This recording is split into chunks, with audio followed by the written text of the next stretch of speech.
That's a great question. And I'm born and raised in this community. I'm a product of the education system. Some teachers wonder how I survived, or they survived. But my parents came up here as educators. And education, my two sisters are teachers. My sister-in-law is a teacher.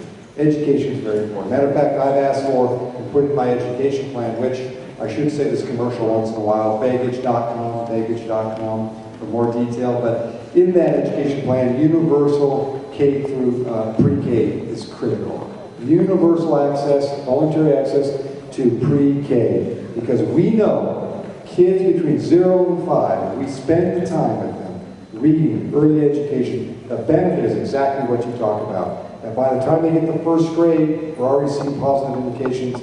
Third grade is kind of a pivot point for young people. And if they had that early education, the benefit, you're going to see them move and excel. When I go to rural communities all across this state, well, one thing, I go to 3 or 4 places usually. I go to the senior center if there is one, a medical facility if there is one, and the school. And here's what the teachers tell me, the principals tell me right away. If we had universal voluntary access for pre-K, we will have much more successful kids. There's no question about it. And that's the kind of investment we should be making in this country. The other thing is, my wife runs a program which is access to kids to make sure kids have, or caregivers and parents have books available to read to kids. Because we also know that if you spend just a little bit of time each night, each day, reading to young people, their attainment and possibilities increase dramatically. There's no question about it. But I will tell you, this whole thing on No Child Left Behind Act is a mess and a disaster, and it needs to go. And some people say, well, there's some good things in it, there's some this and that. I said, well, there are more people asking for waivers on that piece of legislation than ever before. What does that tell you? More people want out.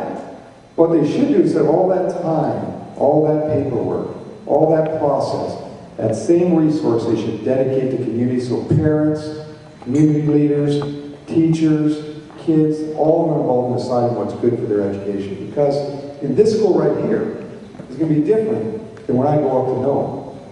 They're going to have a different view of some of the things they need. They have some basic skill levels that we all want, but they're going to have a different tone in the sense of what they need for their community. For example, when they're out subsistence hunting, that's the early beginning of school. So what do you think happens?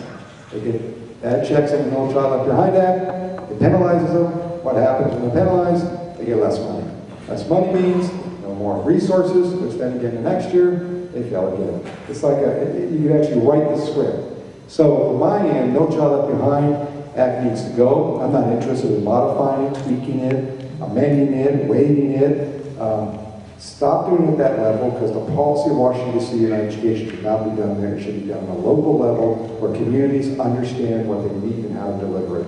But again, universal pre-K to me is a huge value, because you are absolutely right. If you spend more investment on that front end, I can tell you this as someone who helped to expand the Anchorage Youth Court program, which was get the first-time offenders so they don't repeat their offenses, get them on the right track. That program now has 90% of the kids do not reoffend.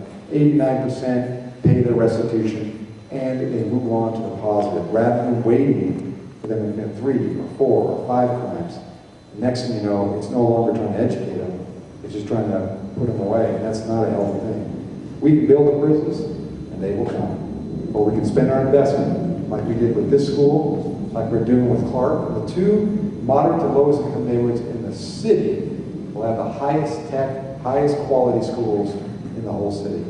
I think that's a good statement. That's investment in the right direction. So education, I mean, you got me going, because I come from a family of educators. And yes, we put a lot of resources locally on our end in police, public safety, but we also put a lot into parks and rec. For example, in our budget this year in the city end, all the fees for recreational programs for young people, there are no more fees.